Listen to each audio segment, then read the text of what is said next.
All right, good evening, listeners. You're listening to Lament of Hope podcast, and I'm very excited. I'm getting to speak with Hadley Fraser. Um, I actually was introduced to his work through the 25th anniversary of Phantom of the Opera when I saw it filmed, and he played Raoul, and I loved his interpretation of it. I think it that was my favorite that I had seen. Um, but he's been in a lot of West End shows. He's been in Les Miserables a couple times, obviously Phantom of the Opera. And then he's coming up on Dirty Rotten Scoundrels, I believe, which is hasn't premiered for like 20 years. And this is the first time it's coming back for the West End. And you're playing opposite, isn't it Ramin Karimloo, who played the Correct. Phantom in the That's right. 25th? Yeah. Yeah, you Yeah. guys are coming Yeah. together again. Just before we start, I did want to ask, for listeners, because I had never actually heard of Dirty Rotten Scoundrels. What is that musical about? Well, first off, thanks for having me on, Danielle. Lovely to be here. And thanks for bringing up Dirty Rotten Scoundrels. Yeah, that's it's going to be great fun. I suppose the like if you start with why, as we tend to on these things, like the why of Dirty Rotten Scoundrels is just to have a great deal of fun. Like it's just Yeah. flat out fun. Um, and it's not necessarily too deep. It's really like a night out of entertainment. There was a film, I guess maybe about 30 years ago, with Steve Martin and Michael Caine, not a musical, called Dirty Rotten Scoundrels, which was a huge hit at the time. Um, some listeners may remember that, which in itself was based on an earlier film, I think from the 40s or the 50s, but that had a different name. So I guess it's a relatively old tale, but it's about two con men. Um, the first of whom, my character, is down in the south of France, and that's his kind of patch, and he's making a living, if you, that's what you can call conning people out of lots of money down there.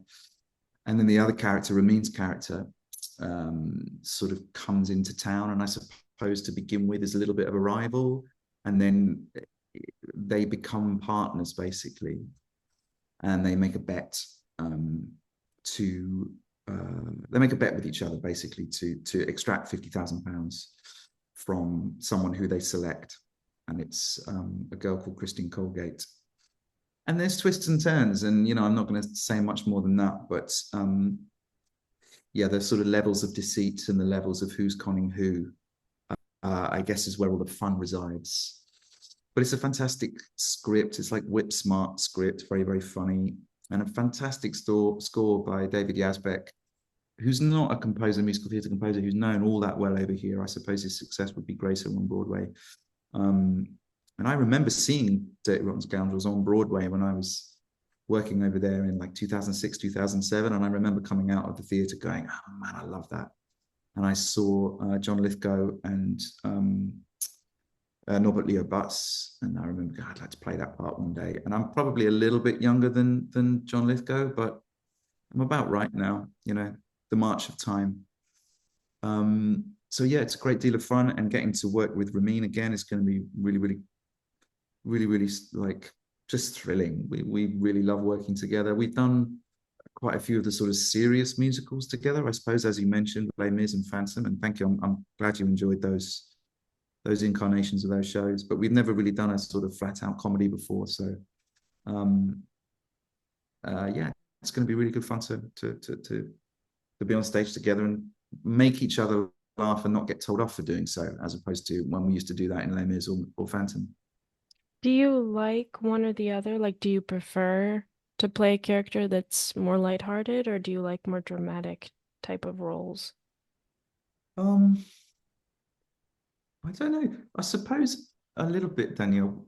I mean, we were just talking before we started recording there about the breadth of um, interviewees that you've had on your podcast, and it struck me that the sort of breadth of people that you spoke to, and the breadth of experience, and the breadth of stuff that you were engaged in the podcast. I think it chimed with me because I suppose that further I get on in life and career, the more I sort of crave variety, or at least the more I crave doing something different to the thing I've just done. maybe that speaks to a restless mind, or I don't quite know what it says about me, but as soon as I finish doing one thing, I crave doing the other. Sometimes while I'm doing the other thing. So I don't think I have a preference one way or the other. I've been lucky enough to do some sort of flat out comedies, things like Young Frankenstein and things like that with Mel Brooks. And then I've done some quite, heavyweight plays and things like that that have been the other end of the spectrum. So yeah, I guess I seek variety in life. I think it teaches you a lot. I don't know. How do you feel about that? Breadth of experience, breadth of stimuli? Oh no, I definitely agree. I think just personality wise, I lean towards a more um, somber or drama theme because I Yeah. find it, there's a lot of life relatableness to that. Um, I don't I know. I think mean, in I don't want to say comedy isn't life. That's not true, but I guess it's meant to make you laugh. So it's definitely less on the end of like think about life deeply as I feel like it's more to laugh. It's a very niche thing, isn't it? Comedy, I think. I mean, there's probably people who've written theses and books on this, but there are very specific things I think that tickle your funny bones. And there'll be some stuff that you come across which is meant, which is intended to make you laugh, which really won't. It's an incredibly personal thing, like um, what you're particularly attracted to. There are television shows, I suppose, that I gravitate back to, even though there's a unending um, newness of shows. There's original material coming out all the time. Yeah. But there's a couple of like comedy television shows that I return to again and again and again. And I always used to watch. I used to think when my dad got a bit older and he used to watch the same old stuff that he'd watched like 30 years before. I was like, why don't you watch something new? And he was like, because it doesn't make me laugh. This stuff makes me laugh. And now Yeah. I'm getting to that step. Like, no, I just want to watch the stuff that I know is going to make me laugh, even though I know what's coming next. What kind of things do you like to watch? I mean, I'll go back to both the British and the American versions of The Office in a Yeah. heartbeat. I think it's beautifully written as well as incredibly funny. They strike that balance between. I mean, I think the American one went elsewhere with it and probably lent on the comedy in a slightly heavier way. The British one struck this balance between, especially that central character, between someone who is desperate to connect and yet is desperately sad at the same time. And I Yeah. suppose the comedy sort of springs from from the friction between those two things. And to a certain extent, I think the American one certainly starts off like that when Steve Carell is at the heart of it. Um, so there's truth there, I suppose, which is also what makes great comedy. Sincerity and truth is, Yeah, that's um, true. you know. So I suppose that's what I'll be trying to think of during Dirty Rotten Scoundrels. How can I be as truthful, playing a con man as possible? What do you like growing up with your family? Did you have a lot of music involved in your growing up years? Like, did you know you wanted to do the stage and the theater or? Um, I wasn't. It wasn't an overtly musical household. My one. It was a very supportive household. When I sort of started expressing an interest in music, that was something that. Sorry, you probably just heard my cat leaving via the cat flap there. That's what those strange noises are. He might be in and out. We might hear a bit of him. Yeah, I mean, my dad was Welsh, and Wales is a country that there's a phrase I won't remember it completely, but it's something like to be born Welsh is to be born with poetry in your heart and song on your tongue, or something like that. I can't remember exactly what it Hmm. is. Like music is such a part of that culture, and so he had an appreciation for it, I suppose. My dad and um, my mum, I think, was really keen for me and my brother to learn some music to have as a skill, not necessarily to do professionally, but my mum's brilliant at sort of the doing of stuff. Like if you're going to do something, do it. Don't just sort of watch someone doing it. Have a go with it Hmm. yourself. So it wasn't like we'd get home and there'd be music on the whole time, but certainly they encouraged us to play instruments, and me and my brother, this is, and singing choirs and all of this kind of stuff. Um, and then I suppose during my teenage years, um, I saw a couple of shows just at my school. In fact, my brother was in a production of West Side Story at school. I mean, thinking about it now, it's probably quite a rapey production, 14-year-old British kids playing like Puerto Ricans and Yeah. New York gang members. I don't think they would have been doing it justice. But I remember the school band playing dance at the gym. And I sat there, as I guess I must have been, I don't know, 12 or 13 or something like that, listening to this music and thinking, I've never heard music like this before. Music where it drives the narrative forwards. Yeah. You don't need anything else happening other than to be in the presence of this music. And I remember thinking, that's a really special thing. I loved music already, but the idea of music carrying a story, um, and doing so unapologetically and unencumbered by um, a sort of desire to present itself as high art or anything like that. It's just, what's the truth of this situation? Um, how would a Puerto Rican express themselves through music? How would a New York gang member in the 50s express himself through music? Let's put that on stage. Let's tell that story. And I remember thinking, if I can be part of that kind of thing, that's wild. Is that a job? Can you do that? I didn't know those kind of things existed. Do you have like what has been your favorite musical that you think the story really is powerfully told through the music? I might throw that question back at you, to be honest, Danielle, because I think it's so personal, isn't it?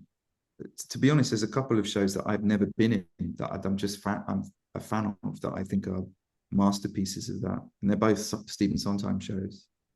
One of which is Sweeney Todd, which I think is Yeah. about as about as good a musical as you can put together. And the other would be Sunday in the Park with George, which, while it's not a linear story, or at least it's not straightforwardly linear, um, that in itself is its greatness, I suppose, that it pulls that kind of stuff apart and looks at the creation of art and Mm-hmm. the barriers and challenges, I suppose, and um, the way that one overcomes those things. I don't know. Yeah, How I about mean you? I was How do gonna you? say finishing the hat. That's from that, isn't it? I mean, it's a Yeah, really profound song. It's sad, but it's a very profound song. it is sad, I suppose. Yeah, but it comes at a point in the show where I suppose he's personally, that particular character is at his most closed off from human interaction. But I Mm-hmm. think it's something you encounter an awful lot with Sondheim's work, is that idea of humans desperate to connect with other humans, and either through interpersonal or interpersonal or extrapersonal conflict, being able to unable to do so. And Yeah. it's the overcoming of that, or the successful or unsuccessful overcoming of that, that is at the heart, I think, of an awful lot of his um, work. Well, I was gonna say if you, because you're an artist in many sense. I mean, did you resonate at all? Like, do you find it hard to balance life with an artistic drive at the same time? Because I'm guessing, I mean, correct me if I'm wrong, but there's a unstableness in a sense to an artistic life where, you're not really sure what the next thing is and you're looking for the next thing, you're auditioning and so forth. But then you have a family as well. So do you find that hard to balance at the same time or not really? Yeah, no, it is. It is hard. What I don't want to overstate is, I'm sat here in a warm house, and I'm not. I feel very fortunate and very well off. Um, and I've had a career that is able to um, support that, I suppose. So I'm not going to sit here and pretend like I'm having an existential crisis or, like up against it or anything like that, as a lot of people are around the world. So, I guess when I talk about a struggle or something like that, it's couched in those terms. Um, but certainly the instability of the life is something that you have to quickly get used to. Um, and having family and things like that is complicated. I suppose life isn't necessarily set up for people who work unsociable hours like we do. Yeah. Um, my wife is also an actor, and once upon a time, before we had our daughter, if either one of us got a part, it would be fantastic. This is amazing. You know, Now if we get a part, it's like, oh man, how are we going to do this? My wife is away at the moment. She's been filming for the last 6 months, I guess. So, Oh my you goodness, have know, you seen her at all? oh yeah, she's still in the Okay. UK, but she's in the north of the UK, which I know in US terms is like just being upstate a bit. Like it's not a way away. But it still means that she only gets back at the weekends and stuff like that. So it means that the decisions that I can then take are altered, I suppose. But there's a balance that we seem to find somehow. She'll be attached to a longer term project, and I'll do some kind of shorter term stuff, and then it's never through design. It's always through accident, I suppose. But then the tables will turn, and we'll both be doing the other thing. So um, somehow or other, we've muddled through, and occasionally making decisions that say, I'm not going to do that. I'm going to try and gravitate towards that a little bit more. But also, to sort of come back to your question to begin with, I would hesitate to say that I'm an artist, in the sort of truest sense of the word, because um, I don't pursue art, my art or my creation at the expense of all else. If someone comes along and says, "Do you want to come and do this?"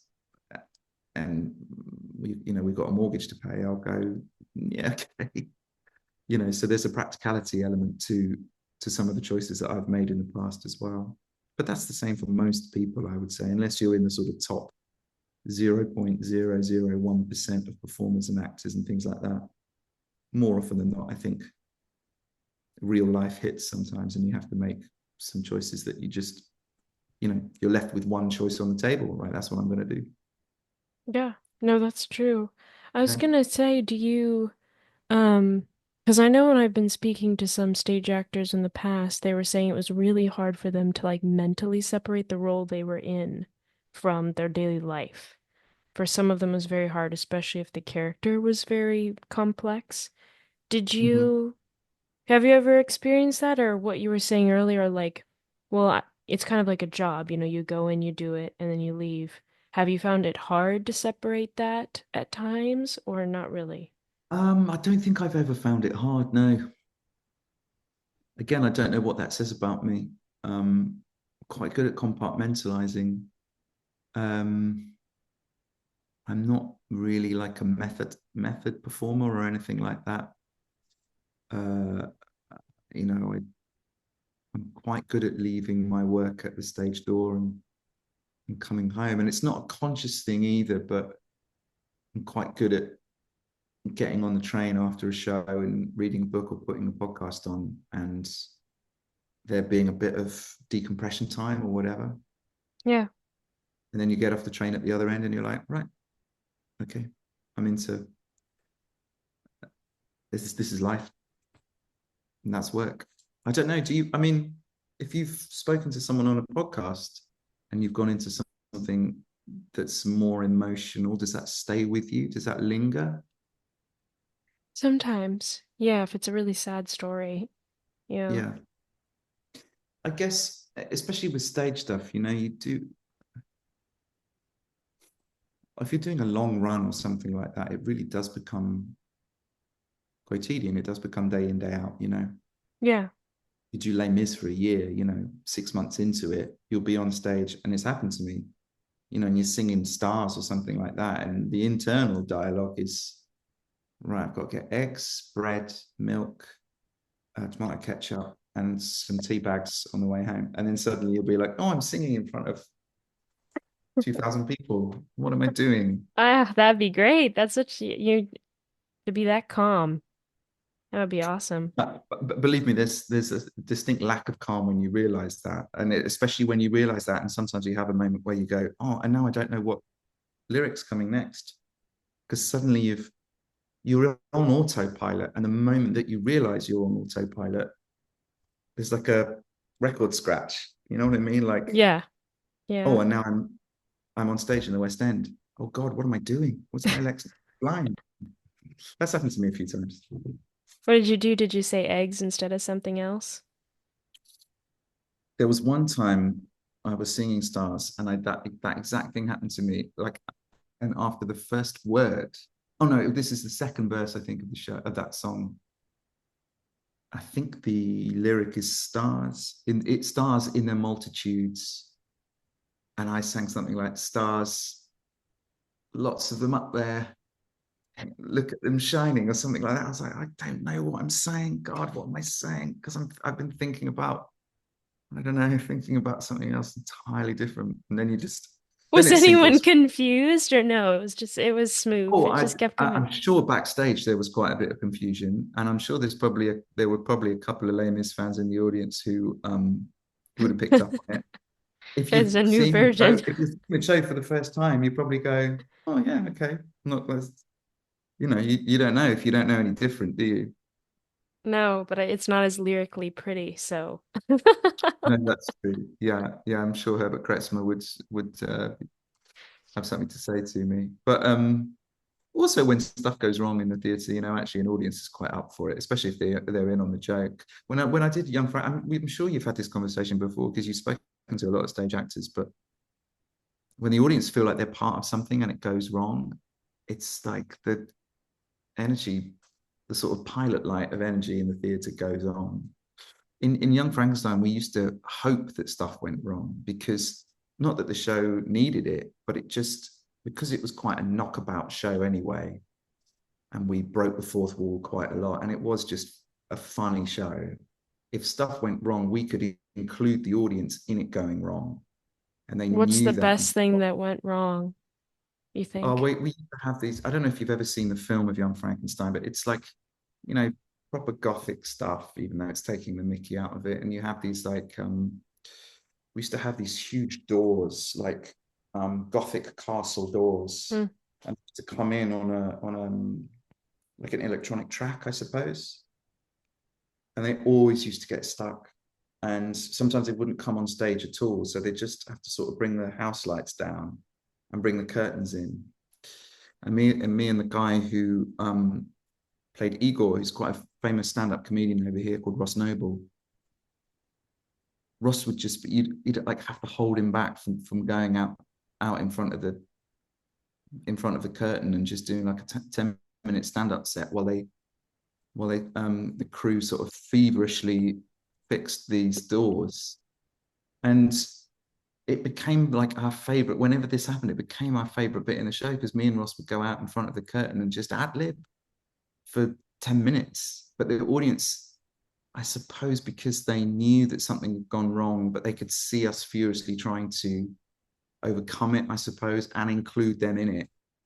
Those were some of the best nights I've ever had in the theatre.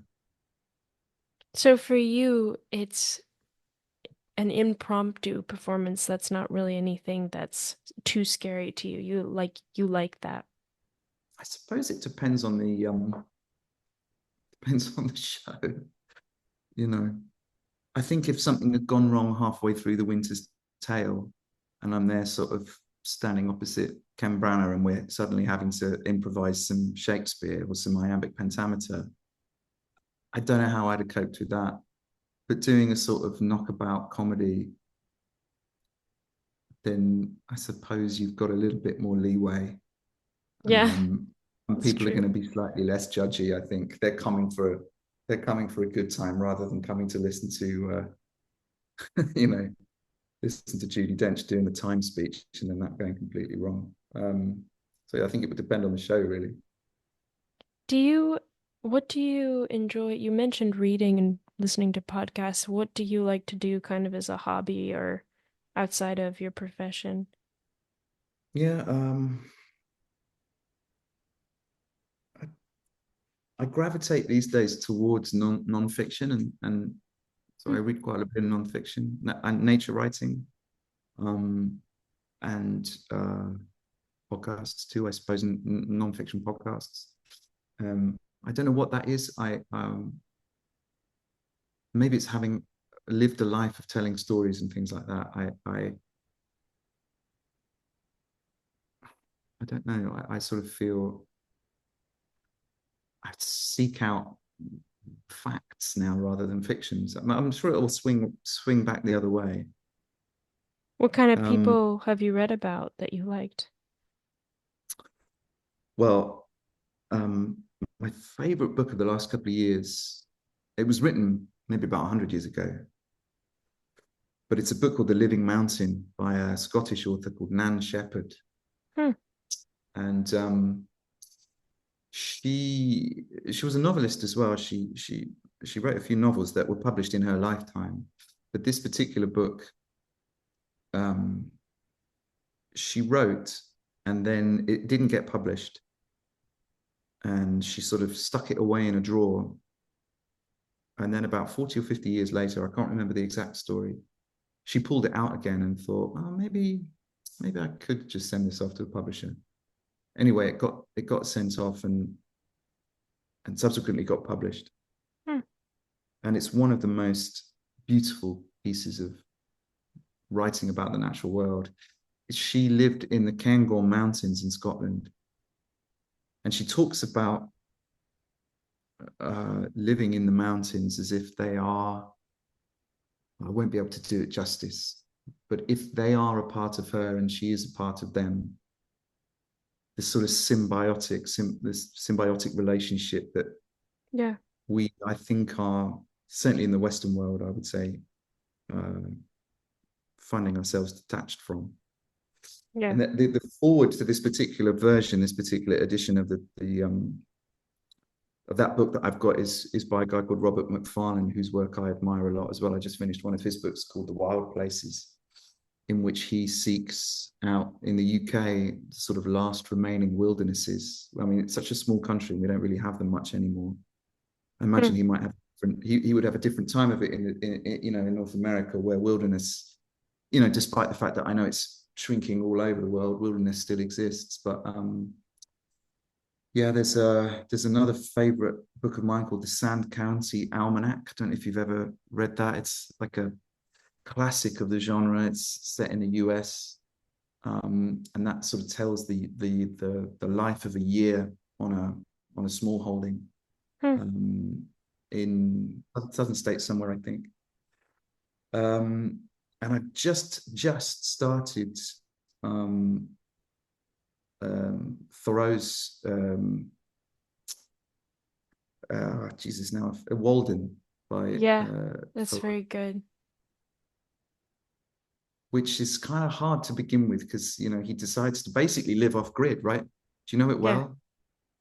I You must have read. remember reading it It's one in of those high ones that school. do you read it at high school in the States? Well, I did. I don't know if you have to or not. It would seem to me one of those ones that would be natural to read. But like the first few chapters are like him just like working out how he's going to do it economically, and it's all a bit dry. I'm sort of waiting to get to the philosophy bit and the bit about like the natural world and sort of his place amongst it. And um but it's full, even already, it's full of those um incredible insights that he has, I suppose. The massive men lead lives of quiet desperation. Well, I was going to ask you because you seem philosophical in nature by the way you're talking. Is there a reason you're fascinated with nature in particular, or? um I find a lot of joy in it. I'm not sure what you'd call it in the States. I had something, we call them an allotment over here. They were things that sprang up post-war over here, where people were encouraged to grow their own produce, right? Especially in Okay. cities where people didn't have gardens. So there were plots of land that were given over to the community, and you could sort of apply to have one, and you'd have a little plot of land in which to grow some vegetables. And in recent years, they've become quite coveted and quite sought after. Hmm. Before my daughter was born, I had one for like 4 or 5 years. Um, it's quite a lot of work, like having a small holding or something like that. It's quite a lot of work. You have this sort of idea of it being quite sort of romantic, but especially in the wintertime. But to answer your question, I found great solace and great joy in going there and switching off and not thinking about work or anything other than what you were doing in that exact moment with your hands in the soil, either planting something for next season or preparing the soil or uh, thinking about thinking about things in seasons, thinking about things in advance, which we don't tend to do much these days, do we? Stuff is quite automatic, stuff is quite immediate. Yeah. Growing stuff, gardening, I suppose, I think encourages you, A, to think about stuff quite far in advance. It also, I think, encourages you to be quite philosophical in life, Yeah. in that stuff in gardens doesn't go according to plan. You'll plant something and it will, you'll get a plague of some sort of pests and the whole thing goes. And something else you won't even have planted will spring up. And you go, where's that come from? And suddenly you have a crop of something that you didn't even know was in the soil. Yeah. So it sort of teaches you to be um, phlegmatic about life and what it throws at you. And I really love that. What Um, was, I was gonna say, can you remember a particular insight you gained in your garden one day or 1 week, 1 month, however long? I don't think there's a better feeling than eating something that you've grown from seed. And evidently there's satisfaction in that, in terms of, here are the literal fruits of my labors, right? Everything pretty much that's gone into it, everything that, the surroundings, whatever you've used to grow it. But it says something more philosophical, I think, the idea of feeding yourself. Um, the like I say, I suppose the long form idea of sustenance, not just walking into a supermarket or a convenience store and picking up an apple, but watching an apple tree die in the autumn, or at least recede, Right. Yeah. preserve its energy in order to grow it again, and to pick an apple off the tree at the beginning of the season next year and thinking, I've seen that tree, I've seen the cycle of growth in that tree. I'm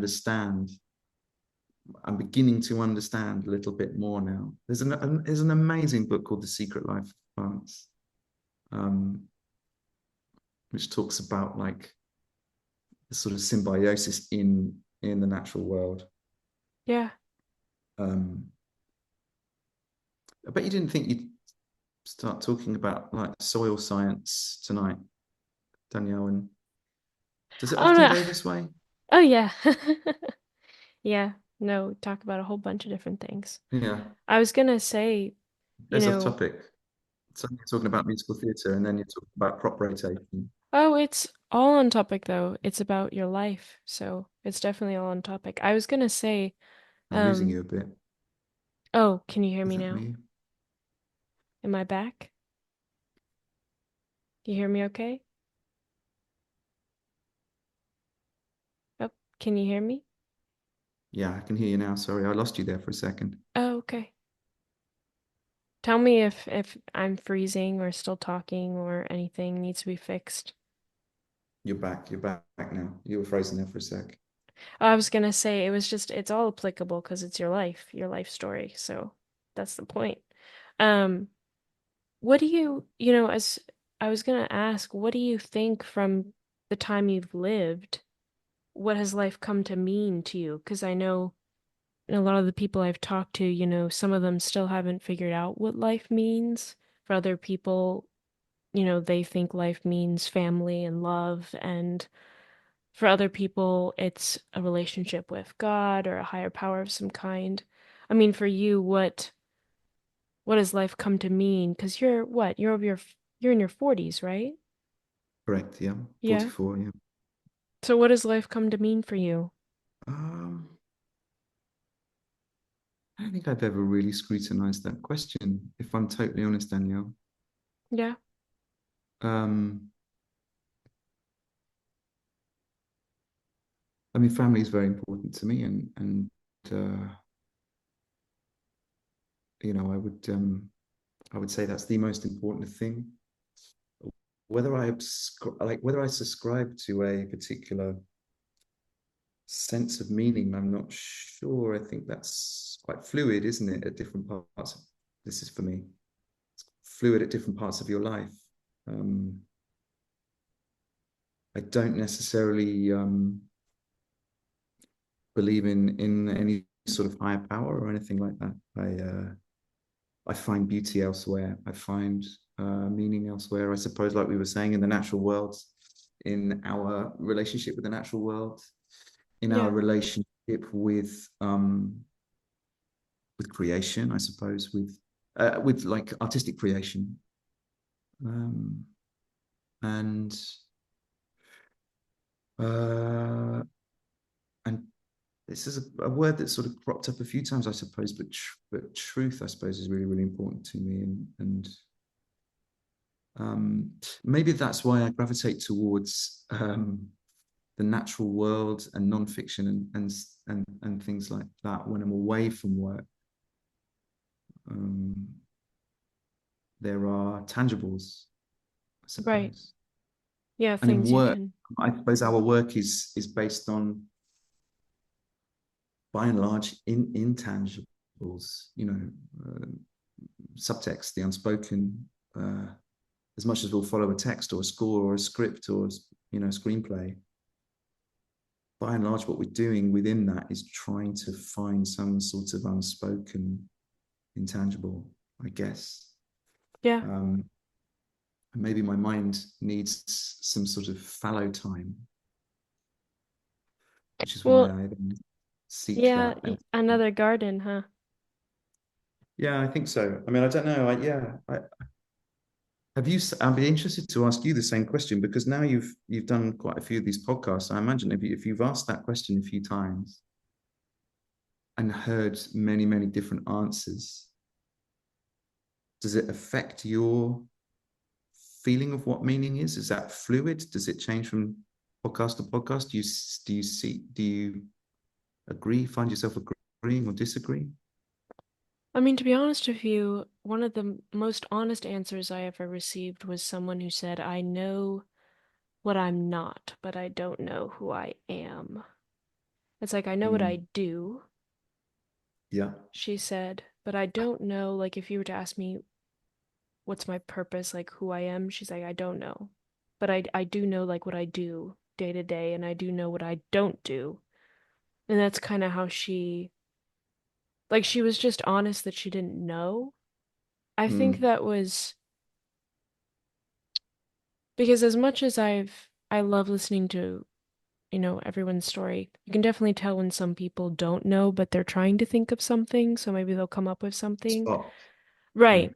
But she was just honest that she didn't know. Um, Mm, and she wasn't afraid to say that and just be raw about it. And I mm. appreciated that because I'd much rather someone have a more truthful answer of where they're at than come up with Rather than grasping something. at something. Yeah. Right. Or something that they know a lot of people like to hear, because Yeah. there are definitely some very cliche good answers, right? If you say love. Well, Yeah. but that's also a very vague term. What do you mean? Loving other people, loving Hmm. yourself. That but it's when you hear it, it sounds good. So then a lot of people are like, yeah, I agree. But then when you think about it, you're like, but what does it mean? So, you live But for what is it? love. Yeah, think about it more deeply. Um, I was going to ask you though that because I was curious, you mentioned not finding meaning outside of some sort of God or higher power. What, because I've met so many people who are religious in some sense. What has kind of led you away from that, that you just you don't connect with it, you don't find truth in that? Um, I mean, I was brought up in the church. My Yeah. mum still goes this week's. I would say my brother is probably religious, but we don't necessarily have that conversation. That's incredibly British as well. Like it's a Okay. very it's a very personal thing to you. And when I lived in the States, I remember thinking there are more people in the States who I think are of faith, who have a religion, and Hmm. um, Okay. Then in the who are UK? yeah, I think so. Yeah, I think so. I would say it's a more um, religiously what's the word I'm looking for? We're more sort of opaque here about all of that stuff, and I think people are Okay. more. It's people are much more open in the US about going, yeah, I believe in God, and and I don't disavow any of that. I wouldn't want to because I think it's an incredibly personal thing. I don't have much evidence for the existence of a God, Mm-hmm. and I find and um, I don't find that limiting, and I don't find it. Some people say that must be a sort of empty existence. I find joy and beauty in many other places, and I don't feel the need to attribute that to something else. Yeah. Um, I find organized religion problematic. If I'm totally honest, I think it does more harm than good. But again, that's an incredibly personal opinion, and I Well, think no, I was gonna say it's interesting you said this because I spoke to someone else from the UK and they said something similar. They grew up in the Catholic Church specifically. He just, that was the religion that he was brought up in. And he said it was, as time went on and he grew older, it was just like automatic for people. And you couldn't ask questions. And if you didn't, like, people just didn't think about it deeply. It was just kind of what they were. And as time went on, he just didn't find an interest in it. It was like, what are you actually doing to help the world out? You're kind of just.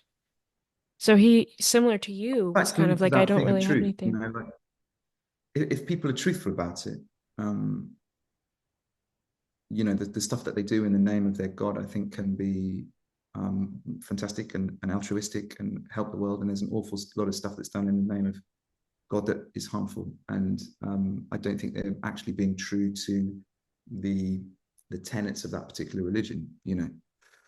The sort of hypocrisy in the name of faith, I find unsettling. And I think that comes back to that thing of going, actually, are you really following the thing that you're supposed to be a follower of? I'm not sure. Um, yeah, I mean, I guess I sort of was unthinkingly in the world of church and organized religion as a child, and it was only when I got a bit older that I sort of thought, hang on a minute, I've never really thought about this. I'm sort of religious as part of a community, and I suppose that's where I don't want to speak for her, but I think my mum, part of her faith is about being part of a community and looking Okay. after one another. And I think there's huge benefit to that. And especially, um, when you get a bit later on in life, perhaps, or something Yeah. like that. And I understand the desire to congregate and to connect, going back to Sondheim. And often I think being part of a church allows you to do that. And there is an unspoken and an intangible uplift of the spirit when you are communing in that way. And I totally get it to a certain extent. An awful lot of theatre is a similar experience, isn't it? We all gather together under one roof to be told a story in which we all invest. My gut tells me is that in the theatre there is a willing suspension of disbelief, and we all walk out the doors afterwards going, I know that that was fiction. Right. Um, there are times that I think people walk out of the church and they should probably be coming to the same conclusion, but they don't. But again, that is an entirely personal thing. And the other thing I would say is that I'm quite happy to be proved wrong. I don't cleave to things particularly strongly. And there's a great book called Short History of Nearly Everything by Bill Bryson. It's quite light-hearted. I don't know if you know Bill Bryson as an author. He's an American who sort of has written a lot about the UK, and Hmm. he wrote this book called Short History of Nearly Everything, and he recounts this moment in history where the Royal Society, which is like the science society of Britain, like very incredible institution at the forefront of science and everything through the years. And in the late 1800s, they made this declaration.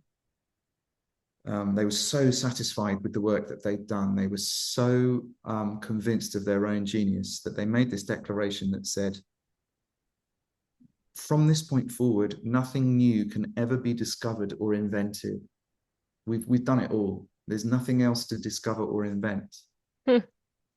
And that idea of feeling like you're in possession of all the answers, it has two things, I think, for me, which is a distrust of anyone who tells you that they have all the answers. And it's a sort of memento mori to sort of say to yourself, be willing to be proved wrong, because it may be that in 50, 100, 200 years, the thing that you've sort of felt actually gets proved to be right.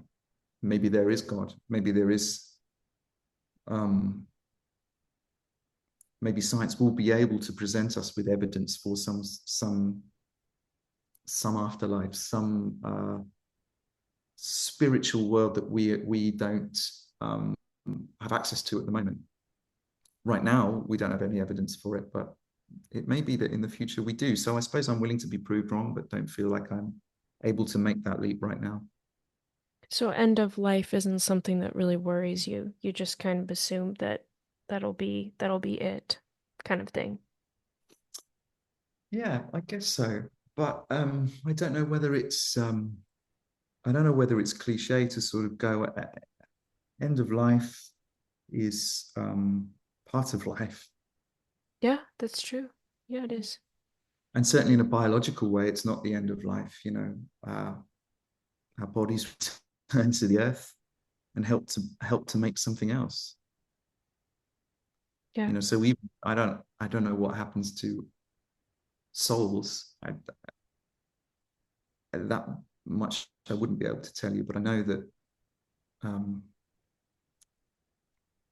like biologically speaking, we continue. Matter cannot be created or destroyed. It just alters its form, right?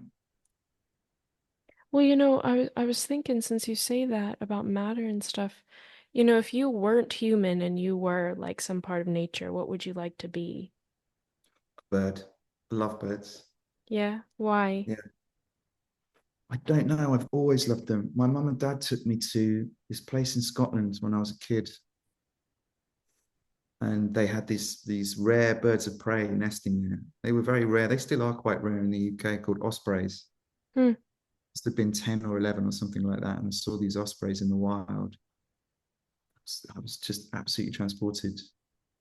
Um, and I've loved birds ever since. Like, uh, I'm sort of I don't know. I'm just sounding incredibly middle-aged, Danielle. I'm just listening to myself going, I like gardening and birds. And the 20-year-old me who was like happily going out and partying after Les Mis in the West End would sort of probably be up in arms, but maybe that's just where I am at my point in life. Um, but yeah, I don't know. What would you be? What would you choose to be? That's hard because if I think personality wise, then I think more of a deer. But if I think more of like what I'd want to be is different. Um, Am I allowed to ask why you feel a kinship with deer? Is that a I think one of the biggest things I struggle with in life is fear. Fear of a lot of things. And deer, are kind of the picture animal for fear. Like that when the car is coming at the deer, they freeze and they don't really know what to do. Or the deer's like considered a more fragile disposition type of animal in Hmm. their I mean, obviously I haven't studied them extensively. It's more just what I see and what people say, but um that's kind of There's a how great there's a great bit of folklore from where I grew up. Have you come across Herne the Hunter? Do you know about Herne? no. You, you, I My invitation to you after we finish, Danielle, is to go away and read up about Herne the Hunter. I grew up in a county called Berkshire, which is like to the west of London, near Windsor, near where Windsor Castle is, and in times gone by, hundreds of years ago, Windsor Forest was huge, and it took up the majority of the county where I grew up. In fact, the village that I grew up in, there's a pub, as there always is in the UK, right? In fact, we had about 10 pubs in the village, but let's not get stuck on that. And it's Legend has it there's an old oak tree. It's just a stump now, but that used to represent the very center of Windsor Forest. Anyway, that's a slight digression. There's folklore attached to Windsor Forest that there is a creature, an entity, I suppose, who still stalks the forest, who is like part man, part human, a hunter, but also part deer. He has like horns on his head. Oh wow. Um, yeah, and he he's part of something called the Wild Hunt or the Wild Ride. He's like the leader.